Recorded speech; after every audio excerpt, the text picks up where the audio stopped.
यं ब्रह्मा वरुणेन्द्र रुद्र मरुतः स्तुवन्ति दिव्यस्तवै बिर्दै साङ्गपदक्रमोपनिषदै गार्यन्ति यं सामगा ध्यानावस्थित तद्गतेन मनसा पश्यन्ति यं योगिनो यस्यन्तं न विदुषुरासुरगणा देवाय तस्मै नमः श्रीमच्चन्दन चर्चितो ज्वलपु शुक्लाम्बरा मल्लिका मालालङ्कृत कुण्डला परविलसन्मुक्तावली शोभिता सर्वज्ञान निदान पुस्तकधरी रुद्राक्षमालाधरी वाग्देवी वदनाम्बुजे वसतु मे त्रैलोक्ये माता चिरं मुखं करोति वाचालं पङ्गु लङ्घयते गिरिं यत्कृपातहं वन्दे परमानन्दमाधवं नमो भगवते तस्मै व्यासायामिततेजसे यस्य प्रसादादेक्ष्यामि नारायण कथामिमां नारायणं नमस्कृतं नरं चैव नरोत्तमं देवीं सरस्वतीं व्यासं ततो जयमुदीरयेत। अथ 9 अध्याय। कुमारजी आज्ञा गर्नुहुन्छ, हे अगस्त्य मुनि, एकातिर तारकासुरको नायकत्वमा असुर सैन्य ज्वार भाटामा उर्लिरहने विशाल सागर झैं उर्लिरहेको थियो भने अर्कोतिर स्वर्गपुरीका प्रतापी महाराज देवराजका अनुशासनमा दैवी सैन्य शक्ति सम्पन्न प्रशान्त महासागर झैं गम्भीर रूपमा सज्जित भएर सम्पूर्ण संसारलाई आफ्नो निकृष्ट बन्धनमा अल्झाउने आसुरी शक्तिको नाश वा वेग रोक्न दह्रो भएर ठडिएको थियो। यसै अवसरमा दुवै पक्षका सेना सम्मुख भएर भिडिन पुगे र त्यो देवासुरको डरलाग्दो सङ्घर्ष वर्णन गरिन सक्नु स्थितिमा पुग्यो। त्यो देवासुर सङ्ग्राममा दुवै पक्षले चर्को स्वरमा गर्जेका देवता र असुरहरूको गर्जन, कर्नाल र शङ्ख आदिको ध्वनि, सैनिकहरूद्वारा अनेक बाजाहरूको चर्को ध्वनि, हात्तीको चिघाड, अश्वहरूको हिनहिनाई तथा रथका पाङ्ग्राहरूको घर घर ध्वनि, धनु र बाण तथा ताँदोको टड्कार, खुकुरी, खुँडा, खड्का आदिको खटखट शब्द, भुसुण्डी, नालिका र महानालिकाको ढमढम मिसिएको तुमुल ध्वनिले आकाश र भूमि तथा दिग्दिगन्त व्याप्त भयो। ती दुवैतर्फका सेनाहरू पक्ष विपक्षीलाई थिच्न, अठ्याउन र पराजित पार्न एवं आफू विजयी कहिन प्रयत्न गरेका थिए। कोही क्रोधले रन्कन्थे र आफू प्राणको कति पनि वास्ता नगरी सङ्ग्रामरूपी बलिवेदीमा होमिन लम्कन्थे र हाम फाल्थे। त्यस युद्धमा कुन उल्टो कुन सुल्टो ध्यानै राख्दैनथे। त्यस अनियमितताले गर्दा रथीसित पैदल लड्न थाल्यो र हात्तीको सेनामा घोडा चढेकाहरू जुझ्न पुग्दथे। समान प्रतिद्वन्द्वीको सङ्ग्राम जस्तै पैदलको पैदलसित, रथीको रथीसित, घोडचढीको अश्वरवारसित, हात्ती सवारको हात्ती सवारसित मात्र युद्ध हुनु नै सङ्ग्रामको नियम र मर्यादा हो भन्ने कुरा कसैले पनि सम्झना राख्न सकेको थिएन। एउटा पैदल सैनिक अनेक गज सेनाका उल्मा पसेर लड्न थाल्थ्यो भने अनेक रथीहरूको समूहलाई एउटै अश्वसवारले व्याकुल पारेको पनि सङ्ग्राममा देखिन्थ्यो। क्रोधमा विपक्षीलाई मार्दैछु अथवा म नै मारिन आँटेको छु भन्ने ध्यान कसैलाई पनि थिएन। शत्रुलाई मार्दछु र समाप्त पार्दछु भन्ने मात्र मनमा ध्यान राख्दथे र वज्र, गदा, भिन्दिपाल, पाश, परशु, शक्ति, शूल, मुद्गर, चक्र, शङ्ख, तमोर, अङ्कुश, कणिक, अलिक, नाराज, वत्सदन्त, अर्धचन्द्र, भल्ल, शतप्रद, कडक, गडप, सुकुतुण्ड आदि अनेक थरीका शस्त्रास्त्रहरूको पानी परिझैँ वर्षा हुँदा स्वस्थ आकाशको रङ्ग विचित्र देखिन थाल्यो। दिशा विदिशा धुलो उडेर दिनमै रात्रि झैँ अन्धकार हुन लाग्यो। कुन पक्ष हो कुन विपक्ष हो भनेर एउटाले अर्कोलाई पनि चिन्न सकेनन्। बिना चिन्ह र बिना लक्ष्य अशिक्षित तालिम नपाएका सैनिक झैँ अनेकानेक शस्त्रहरूको प्रयोग गरिएका थिए तापनि दुवैतिरका दर्शक वर्गलाई कुन स्थानमा कति काटिए, मारिए, लडे, पडे वा घाइते भए भन्ने कुरा कठिनले थाहा हुन्थ्यो। कसैका शिर कहीँ काटिएर गिण, कहीँ अन्तै काटिएर ढलेका छन्। कहीँ गज, कहीँ अश्व, कहीँ रथ छ भने कहीँ पैदल सैनिक मारेर पल्टिएका छन्। रक्तको नदी बगे झैँ देखिन्थ्यो र लासै लासको थुप्रो लागेको थियो। स्याल, गिद्ध र कागहरू प्रसन्न भइरहेका थिए। प्रेत, पिशाच, राक्षस, बेतालहरू रक्तपान गरेर मत्त भई नाचिरहेका थिए। त्यो देवासुर सङ्ग्रामको युद्धभूमि अत्यन्त भयानक, रौद्र र विभत्स भएको थियो। सङ्ग्राम चलिरहेकै बखतमा दानव सैन्यको कमान दानवराज तारकसुरको प्रधान सेनापतिले आफ्नो हातमा लियो र सैन्य सञ्चालन गर्न थाल्यो। उता देवसेनाको कमान यमराजले ग्रहण गरेर दुवै पक्षले आफ्ना सैनिकहरूलाई छरिन नदिई नियन्त्रणमा राख्ने प्रयत्न गर्न थाले। देवसेनाको नियन्त्रण यमराजबाट र आसुरी सेनाको नियन्त्रण ग्रसनबाट गरियो। त्यसपछि आसुरी सेनाको सङ्गठन मिलाउन लागेको ग्रसनलाई देखेर क्रोधले राखी यमराज आए। पर्खी भन्दै जाइ लागे। अग्नि शिखा जस्ता बाण प्रहार गरेर ग्रसनलाई ढाके। ऊ पनि के कम थियो र आइलाग्ने माथि जाइ लाग्न विचार गर्ने भन्दै विशाल धनुमा ताँदो खची भयङ्कर 500 सरले प्रहार गरेर यमराजलाई हावा कावा पार्यो। ग्रसनको यस्तो उत्तम पुरुषार्थ देखेर यमराजले फेरि पानी परे झैँ सर वर्षा गरेर ग्रसनलाई पराजित पार्ने प्रयत्न गरे। यमराजका ती सम्पूर्ण बाण ग्रसनले हेला गरेर आकाशमै टुक्रा टुक्रा पारेर विफल तुल्याइदियो। यस प्रकार आफ्ना सबै बाणहरू विफल भएको देखेर रिसले मुरमुरी यमराजले त्यस ग्रसनको रथमा अनेक बाण प्रहार गरे। ग्रसन त्यसमा अल्मलिएको मौका पारेर यमले कालमुद्गर प्रहार गरे। त्यो स्थिति बाठो ग्रसनलाई स्पष्ट हुनासाथ सहसा रथबाट हाम फालेर बायाँ हातले त्यो कालमुद्गर बिचैमा टप्प समायो र दाहिने हातले राम्ररी समाती बेसरी फन्न घुमाएर यमराजको वाहन अर्ना भैँसीको खप्परमा हिर्कायो। आफ्ना स्वामीको मुद्गरको चोटले दिउँसै तारा देखे झैँ भयो र 3 फन्का घुमेर त्यहीँ मुन्टिन पुग्यो। त्यस स्थितिमा आफ्नो वाहन पल्टिनुभन्दा अगाडि नै बुरुक्क उफ्रेर अत्यन्तै ठुलो र तीखो टुप्पा भएको वर्षाले ग्रसनको मुखमा हिर्काए। त्यो वर्षाको चोट खप्न नसकी बलवान ग्रसन मूर्छित भएर ढल्यो। सङ्ग्राममा ग्रसन मूर्छा परेको देखेर दानवी सेनाको अर्को सेनापति जम्ब यमराजतिर लम्क्यो र भिन्दिपाल भन्ने घुएत्रो जत्रै अस्त्रले यमको छातीमा हिर्कायो। ग्रसनसितको सङ्ग्राममा थाकिसकेका यमराजको निम्ति त्यो चोट सहन कठिन पर्यो र रक्तको उल्टी गर्न लागे। यमराजको त्यस्तो स्थिति देख्नासाथ देवसेनाका अर्का सेनापति कुबेर दाहिने हातमा गदा घुमाउँदै 1,00,000 सेनाको सञ्चालन गर्दै सामुन्ने पुगे।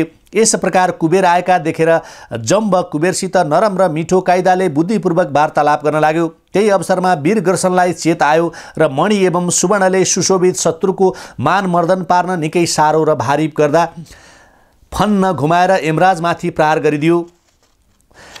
यमराजले त्यस गदालाई विफल पार्न संसारलाई नै अत्याउन सक्ने भयङ्कर यमदण्ड लिई क्रोधले बेसरी घुमाई त्यस चक्र चाहिँ घुमाइको बेगले आगोका झिल्का वा ज्वाला नै निकालेर निकै फुर्तीसाथ प्रहार गरे। त्यो यमदण्ड आकाशमा गएर गदाका साथ बज्रेर वर्षाकालको मेघ गर्जे जस्तै ध्वनि हुन थाल्यो। ती दुवै अस्त्रको आकाशमा टक्कर हुँदा दुई पर्वतहरू आकाशमै परस्पर युद्धमा लिप्त भए झैँ भयो र त्यस सङ्घर्षको ध्वनि चट्याङ परेको जस्तो सुनिँदा कतिपय व्यक्तिहरू कानको पर्दा नै फाटेको झैँ भयो। सारा संसार नै प्रलयको आशंकाले आकुल व्याकुल भयो। केही बेरपछि त्यो ध्वनि शान्त भए तापनि आकाशमा उल्काको ज्वाला जस्तो भएर यमदण्ड र ग्रसनको गदाको सङ्ग्रामको राँको देखियो। अन्त्यमा यमदण्डले ग्रसनको गदा धुलो पारिदियो र ग्रसनको शिरमा बज्रन पुग्यो। त्यस चोटले व्यथित ग्रसनले सारा जगतै अन्धकारले ढाके झैँ देख्यो र मूर्छा परेर भुइँमा ढल्यो। त्यसरी ग्रसन ढलेको देखेर दुवैतर्फका सेनामा हर्ष र विषादको कोलाहल चल्यो। एकै क्षणमा ग्रसन सचेत भएर हेर्दा त सम्पूर्ण वस्त्र अलङ्कार तथा सर्वाङ्ग धुलै धुलो भएको देख्यो अनि मनमनै चिन्तित भएर तर्क गर्यो, म जस्तो सेनापति भएर आफ्ना स्वामी अन्नदाताको पराजय, अहिले सम्पूर्ण असुर सेना मेरै संरक्षणमा छ, अत निरर्थक तर्क गरेर समय बिताउनु अनुचित हो। बरु धैर्य गरेर शान्त चित्तले अगाडि बढ्नुपर्छ।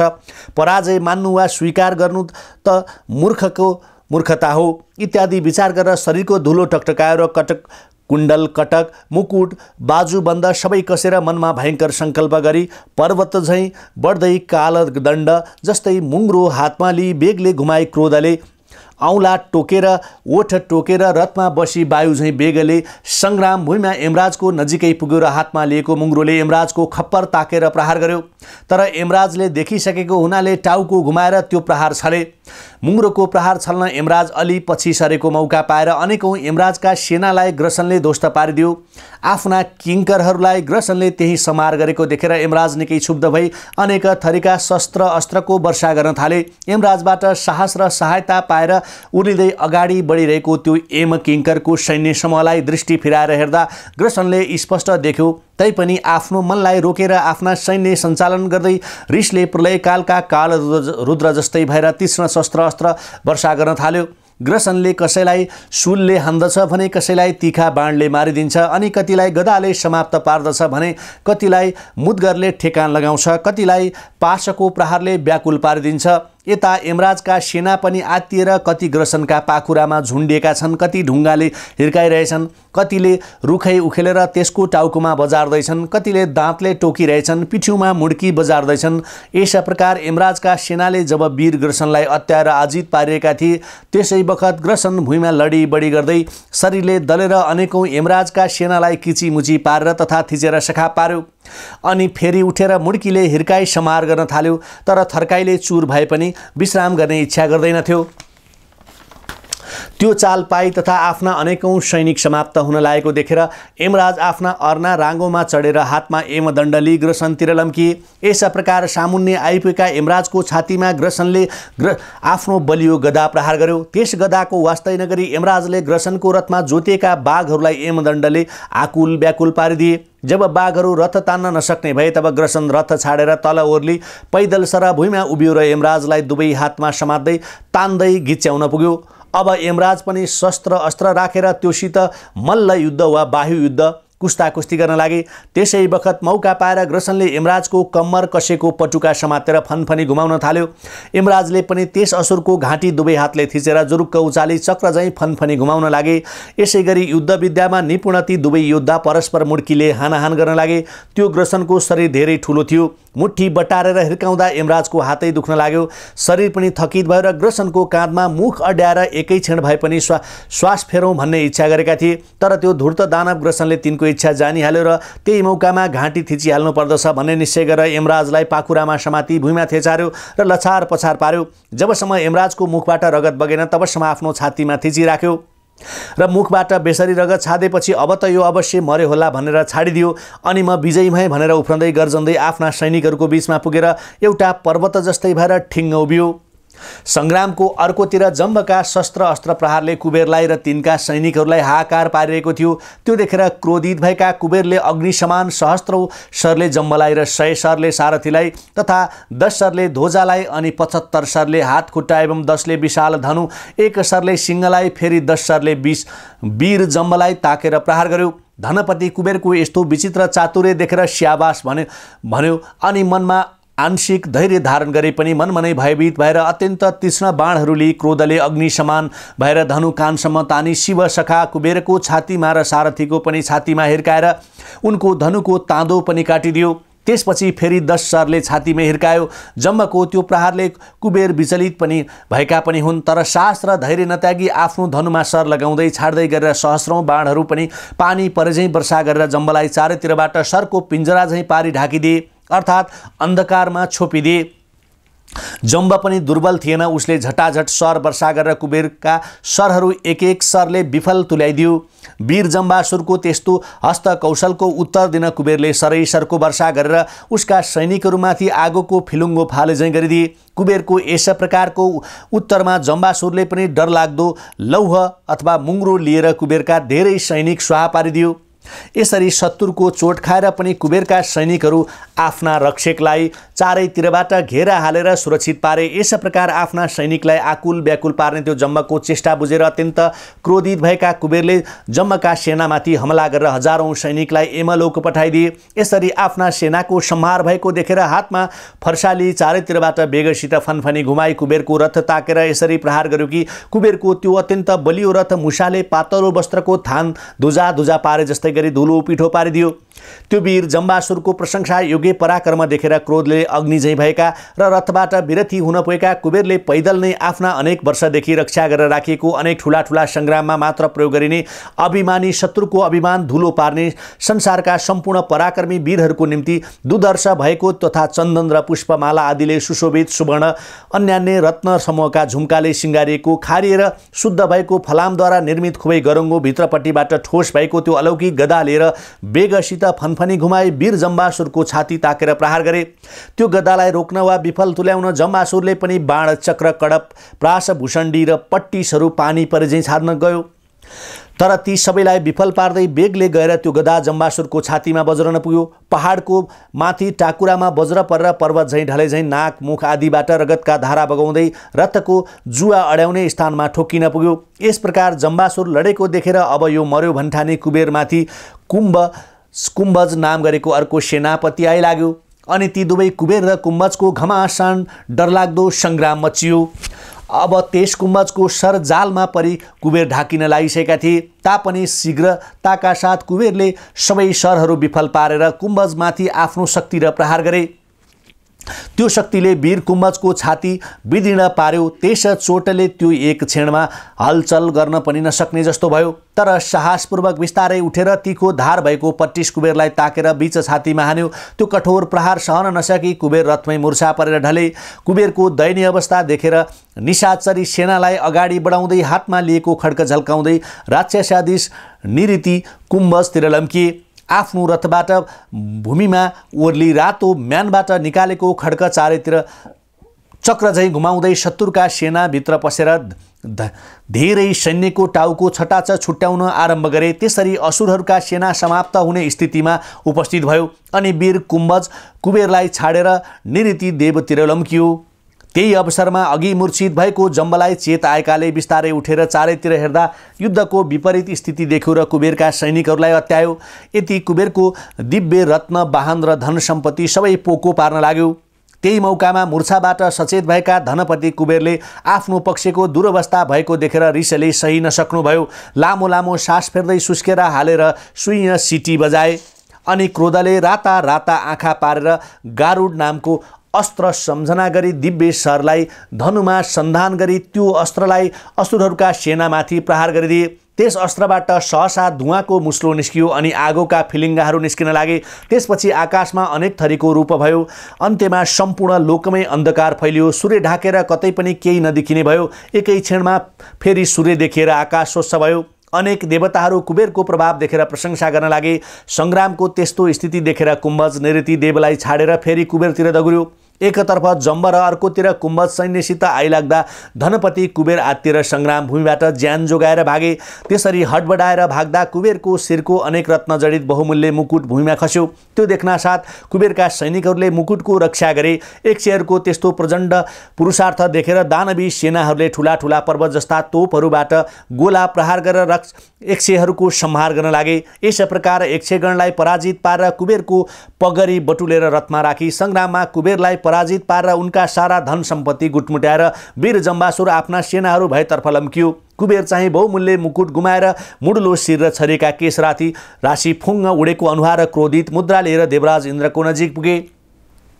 अर्कोतिर निऋति देव र प्रतापी कुम्भजको भयङ्कर सङ्ग्राम मचिरहेको थियो। कुजम्ब निऋति देवको तामसी मायामा अल्झिएको थियो र उसैका सैनिकहरू पनि नेत्र नभएका अन्दाजै भइरहेका थिए। चारैतिर अन्धकार र कुहिरोले ढाकिदिँदा सारा वाहन सैनिक समेत अत्यासमा परेका थिए। असुरहरू धमाधम मारिरहेका थिए। त्यस अवस्थामा वीर कुजम्ब पनि के गरौँ के नगरौँ भन्ने अन्योलमा परेको थियो। त्यही अवस्थामा प्रलयकालको मेघ जस्तै रूप धारण गरेको प्रतापी महिषासुर गर्जेर निऋतिमाथि झम्टियो र अनेक उल्काहरूले युक्त सावित्र नामको अस्त्रलाई अभिमन्त्रित गरेर प्रहार गर्यो। जब त्यो प्रतापी सावित्र अस्त्र चम्केको थियो तत्काल आकाशको घोर अन्धकार शान्त भएर हरायो। फेरि त्यसले विस्फुलिङ्ग नामको अस्त्र प्रयोग गरिदियो र अलि शेष रहेको कुहिरो र अन्धकार पनि हराएर गयो अनि समस्त आसुरी सैन्यको क्षितिज फक्रेको कमल पुष्पले ढाकेको शरद ऋतुमा स्वच्छ भएर सरोवर तलाउ जस्तै निर्मल भयो अनि बल्ल दानवहरूका आँखा उग्रिए। यस प्रकार दृष्टि खुलेका दैत्य दानवहरू देवगणहरूका सैन्य दलहरूका साथ भुजङ्ग नामक अस्त्रद्वारा सङ्ग्रामको निहुले ठट्टा गर्न लागे। त्यसपछि कुम्भज वीरले डरलाग्दो धनु उचालेर आकाशमा उडिरहेका सर्प जस्ता भयङ्कर बाणहरूको वर्षा गरेर राक्षसोसुर निऋतिले पनि उस्तै बाणहरू प्रहार गरेर कुम्भज दानवका समस्त सरहरू आकाशमै टुक्रा टुक्रा पारिदिए अनि अन्य सरहरूको वर्षा गरेर शत्रुको रथको ध्वजा काटे। भालाले सारथीलाई हानेर भुइँमा ढलाइदिए।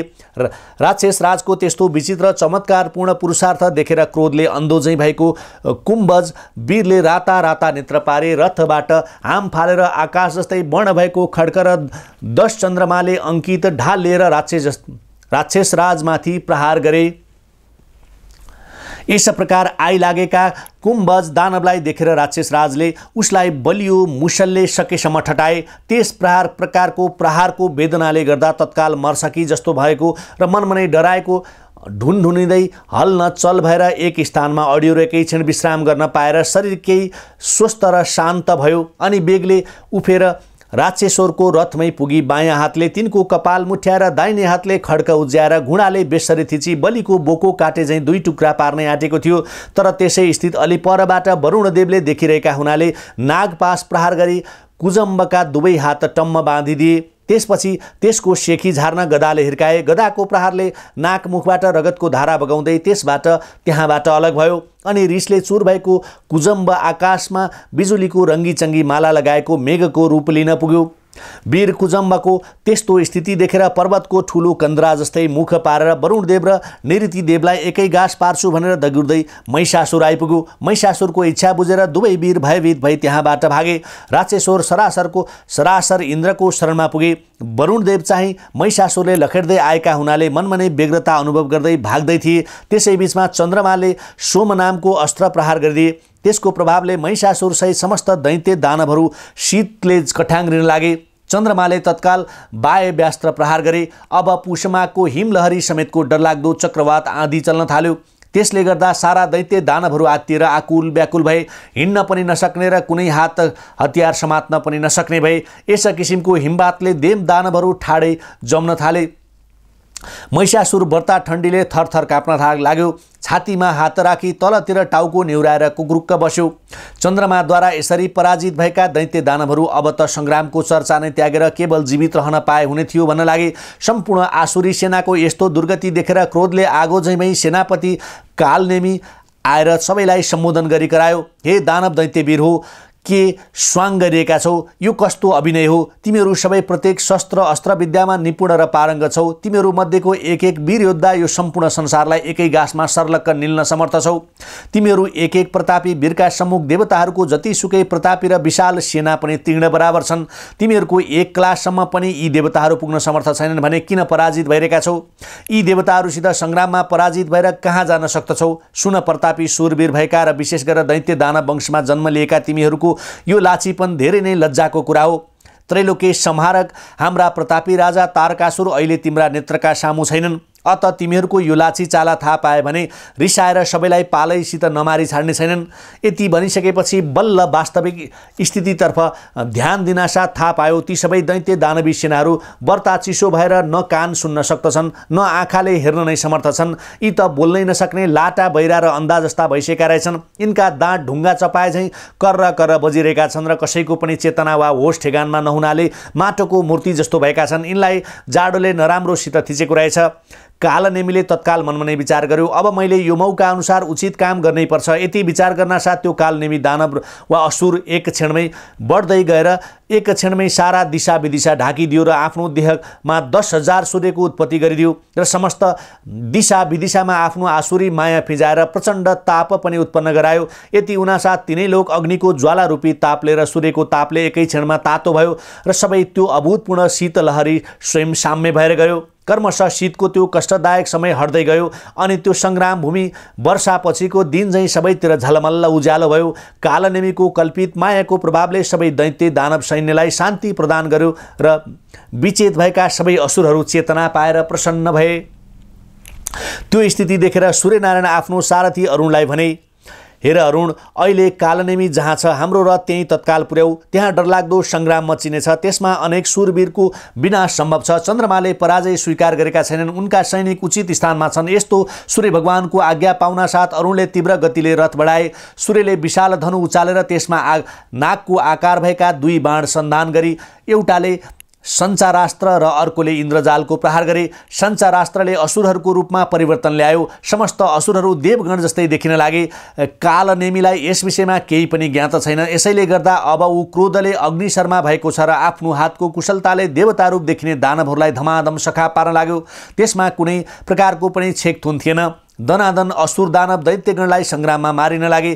त्यो स्थिति देखेर नेमी दानव आए काल नेमीलाई भन्यो, हे काल नेमी, म कुनै देवता होइन, म नेमी हुँ, मलाई हेर, कुरा बुझ्ने प्रयास गर, आफ्नो बुद्धि ठेगानमा राखेर काम गर। देवताहरूको मोहजालमा लट्ठेर तिमीले यस सङ्ग्राममा अनेक ठुला ठुला वीरहरूको संहार गरिसक्यौ। जुन बलवान वीरहरूलाई देवताहरूले कुनै यत्न गरेर पनि मार्न सक्दैन थिए, त्यस्ता अनेक दैत्य दानव र असुर दलका लाखौँ वीर योद्धाहरूलाई स्वयं नै मारेर सोत्तर पारिदिऊ। यो ठुलो भुल र अपराध पनि हो। यस कार्यले आफ्नो शत्रु स्वरूप देवताहरूलाई झन सजिलो पारिदिऊ। यस विषयमा सबै रहस्य थाहा पाए भने तिमीलाई तारकासुर महाराजले पनि कदापि क्षमा गर्ने छैनन्। यसको राम्ररी विचार गर। मुख्य कुरा सबै शस्त्र अस्त्रको नियन्त्रणक उही ब्रह्मास्त्र हो, अत त्यसको नियमपूर्वक अनुसन्धान गरी तत्काल प्रहार गर, नभए ठुलो वित्यास पर्ने आँट्यो। यसरी विस्तारपूर्वक नेमीले कुरा बुझाउँदा कालनेमी आकाशबाट भुइँमा पल्टिए झैँ भयो र विधिपूर्वक ब्रह्मास्त्रको सन्धान गरेर प्रहार गरिदियो। त्यो ब्रह्मास्त्रको तेजले सञ्चारास्त्र स्वयं शान्त भएर गयो। यस प्रकार सञ्चारास्त्र शान्त भएपछि सूर्यनारायणको सबै चुरीफुरी सेलाएर गयो र महेन्द्रजाल नामक अस्त्रको प्रयोग गरेर अनेक रूपमा प्रकट हुन गए। अनि हजारौँ सूर्यका किरणले त्रैलोक्य ढाक्यो र सम्पूर्ण दैत्य सेना सूर्यको तापले सुकेर तिनको अङ्गमा केवल हाड मात्र शेष रह्यो। रगत, मासु, बोसो आदि निशेष भए। त्यसै अवसरमा सबैतिरबाट अग्निको वर्षा हुन लाग्यो। अत असुरका सेनामा सामान्य सेनापति, सैनिक र सेनापति सहित सबै आँखा नदेख्ने अन्धा हुन गए। हात्तीहरू काठ झैँ सुकेर भुइँमा पल्टिए। अश्वहरू पानीको तिर्खा लागेर लामो लामो श्वास फेर्न लागे। रथी र रथमा जोतिएर अश्वहरू पानीको खोजीमा यताउता भौतारिन लागे। पानी, छाया, कन्द्रा आदि कतै भेटिन्छ कि भन्दै सबै दिशातर्फ दगुन थाले। त्यसै बेला अकस्मात डढेलोको आगोले चारैतिरबाट घेरी अलि परतिर पानी देखिन्थ्यो, तर त्यहाँसम्म पुग्ने शक्ति पनि देहमा रहेन। प्यासले खरो हुँदा प्याक प्याक मुख बाएर ढनमनिँदै अश्वमाथि, रथमाथि हात्ती र पैदल सेनामाथि अश्व लडेर सोत्तर भए। त्यसैमा कति किचिए, कति मिचिएर समाप्त भए, कति दगुर्दै भुइँमा ढले रगत बमन गरेर प्राण त्यागे। यस प्रकार धेरै असुरहरू समाप्त भए। आफ्ना असुर पक्षको त्यस्तो दुर्गति देखेर रिसले आगोको फिलुङ्गो समान भई गर्जन्दै र उफ्रिँदै वीर कालनेमी आकाशमा गयो र प्रलयकालको मेघ जस्तै आकार धारण गर्यो। चारैतिर बिजुली चम्कन लाग्यो, धमाधम चट्याङ पर्न लाग्यो। सूर्यको महेन्द्रजाल छिन्न भिन्न भयो। आकाशबाट हात्तीको सुण झैँ चिसो जल वर्षा दानवी सेनामाथि बेगले वर्षन थाल्यो। दैत्य दानवीलाई केही शान्ति प्राप्त भयो। तापले सुक्न र मर्न लागेका वृक्ष, लहरा, ससाना, पोथ्रा, घाँसपात सबैले जीवनदायिनी जल पाए झैँ मौलाए। त्यसपछि वीर काल नेमीले देवताका सेनामाथि अनेक सरहरूको वर्षा गर्न लाग्यो। भयङ्कर जल वर्षा र सर वर्षाले आकुल व्याकुल भएका देवता र तिनका सेनाको कुनै गति, कुनै आश्रय वा कुनै संरक्षण नदेखिएका र आदि पानी एवं असिनाको चुटिएका भेडा, बाख्रा, गाई, भैँसी आदिको समूह बथान जस्तै भएर देवगणका सेनाहरू आफ्नै सबै शस्त्र अस्त्र फ्याँकेर एउटा अर्कोसित टाँसिएर वा ढेसिएर तथा हात्तीका पेट मुनि लुकेर अथवा ठुला ठुला रथ मुनि लुकेर आफ्नो प्राण रक्षा गर्न थाले। कति सैनिक शरीर कक्रक्क भएर दुवै हातले अनुहार ढाकी यता गए बाँचिएला कि उता गए प्राण रहला कि यस्तो स्थिति भएका यता दगुर्नु र उता फनफनी घुम्नु लागे। यस्तो देवगणको मृत्यु समान सङ्घर्षमा कति देवता वा तिनका सैनिक हात खुट्टा शिर गिँड काटी सर भुइँमा पल्टिरहेका छन्। अनेक रथहरू उत्तानो परेका छन्। अनेकानेक छाता, ध्वजा, पताका, रथ, अश्व, हात्ती र पैदल सेना तथा साना ठुला वीरहरूले वीरगति पाइरहेका छन्। रगतको नदी जस्तै बगिरहेको छ। यस प्रकार एक मुहूर्त मात्र पनि त्यो काल नेमीले लाखौँ गन्धर्व, 5,60,100, 3 लाख किन्नर, 7 लाख पिशाच र अरू देवताहरूका पक्षबाट असङ्ख्य सैनिक र साना ठुला वीरहरू समाप्त पारिदियो। यस प्रकार उग्र रूपमा देवगणको संहार भएको देखेर रिसले आगो समान भएका अश्विनी कुमार दुवै भाइ सङ्ग्राममा अघि सरे। अनि त्यो अग्नि समान कालनेमीमाथि दुवै भाइले 60 तिखा प्रहार गरे।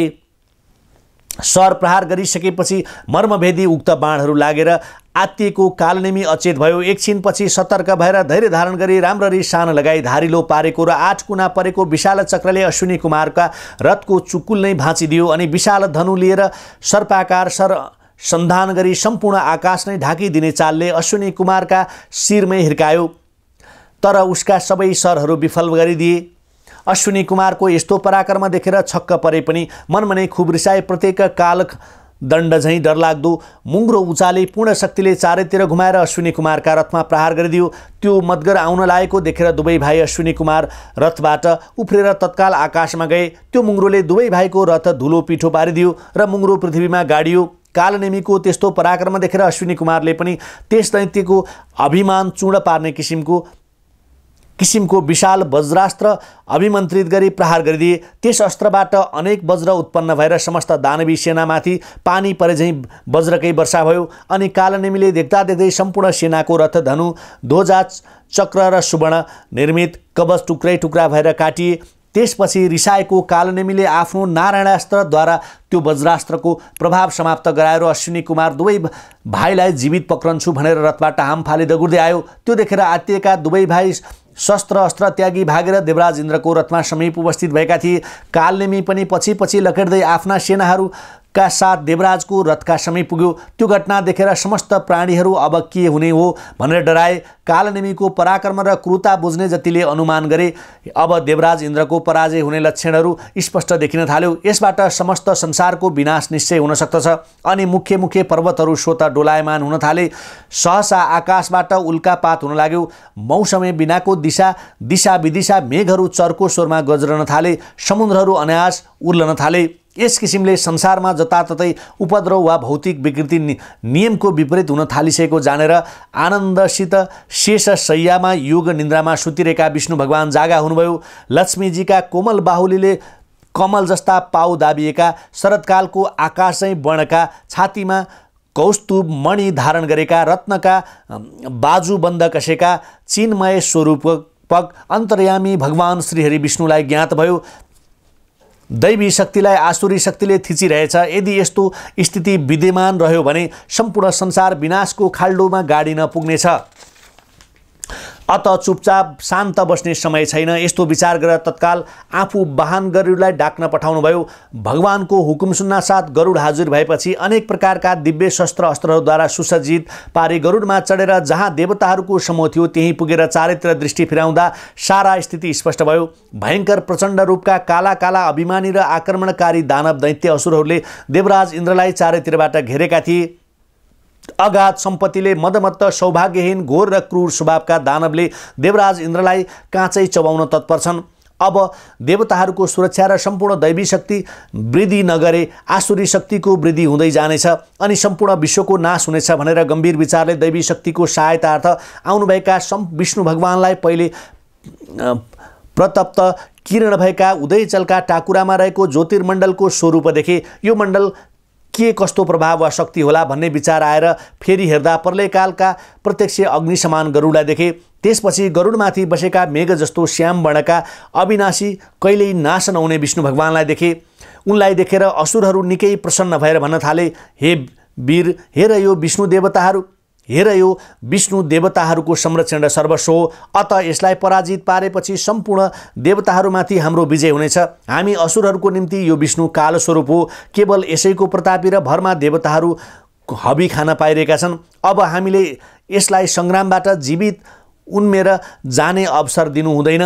यसरी कुरा गर्दै सबै असुरहरूले चारैतिरबाट पर्खाल झैँ घेरा हालेर विष्णु भगवान भूमिमा ओर्लन नपाउँदै अनेक थरीका शस्त्र अस्त्रहरूको प्रहार गर्न लागे। प्रतापी कालनेमी सहित असुर पक्षका 10औं प्रधान सेनापतिहरू एकत्र भए अनि कालनेमीले तिखा तिखा सर विष्णु भगवानलाई लक्ष्य गरेर प्रहार गरिदियो। अनि निमीले 60 सर विष्णु भगवानलाई लक्ष्य गरेर प्रहार गरिदियो। अनि निमीले 100 सर, मन्थनले 80, जम्बकले 70, शुम्भले 10, शेष 5मा एक-एकले 10-10 सरले एकैपल्ट प्रहार गरे। कालनेमीले फेरि कानसम्म धनु ताँदेर 3 बाण विष्णु भगवानको छाती ताकेर प्रहार गर्यो। त्यो बाण विष्णुको छातीमा कौस्तुभ मणि जस्तै शोभित भए। असुरहरूद्वारा त्यस प्रकार जिस्काए झैँ गरेकाले मनमनै रिसाई विष्णु भगवानले गदा उचाली घुमाएर कालनेमीलाई लक्ष्य गरी प्रहार गर्नुभयो। तर त्यो गदाले त्यसले आकाशमै टुक्रा पारेर आफ्नो पुरुषार्थ दर्शायो। विष्णु भगवानले रिसाएर डरलाग्दो प्रास कालनेमीको छाती ताकेर छोड्नुभयो। त्यस प्रासको चोटले गर्दा एक क्षणसम्म त त्यो विचेत भयो। र चेत फर्कना साथ बलियो र तीखो शक्तिले विष्णुको पाखुरामा हिर्कायो। त्यसको चोट बायाँ पाखुरामा लाग्यो र रगतको धारा बग्यो अनि रिसले चूर्ण भए विष्णु भगवानले आफ्नो साङ्ग धनुमा शस्त्र बाण तिखा छानेर प्रहार गर्नुभयो। कालनेमीको छातीमा प्रथम बाण 6 बाण र थप 3 सर अनुसन्धान गरेर सन्धान गरेर छाड्नुभयो। 4 सरले सारथी, 1 ले ध्वजा, 2 सरले ताँदो र धनु 1 भयो। 4 सरले सारथी, 1 ले ध्वजा, 2 सरले ताँदो र धनुक, 1 सरले बायाँ हातमा ताकेर प्रहार गर्नुभयो। विष्णु भगवानका बाणहरूको चोट खाएको र छातीमा बढी कष्ट भएकाले कालनेमी विभिन्न अङ्गबाट रगत चुगाउँदै आकुल व्याकुल भएर ठुलो बतासले हल्लाएको पलासको वृक्ष जस्तै र जड्याहाले हिँडे झैँ गर्दै थियो।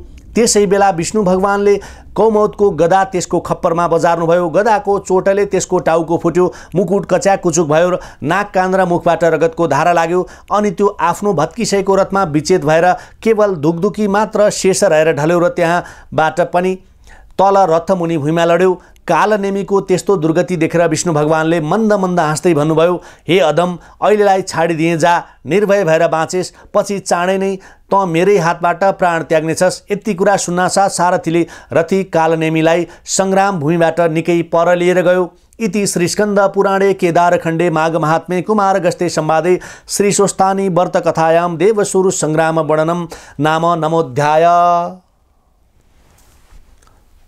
इति श्रीस्कन्द पुराणे केदारखण्डे माघ महात्म्ये कुमार गस्ते संवादे श्री स्वस्थानी व्रत कथायां देवासुर संग्राम वर्णनम नाम नवोऽध्याय।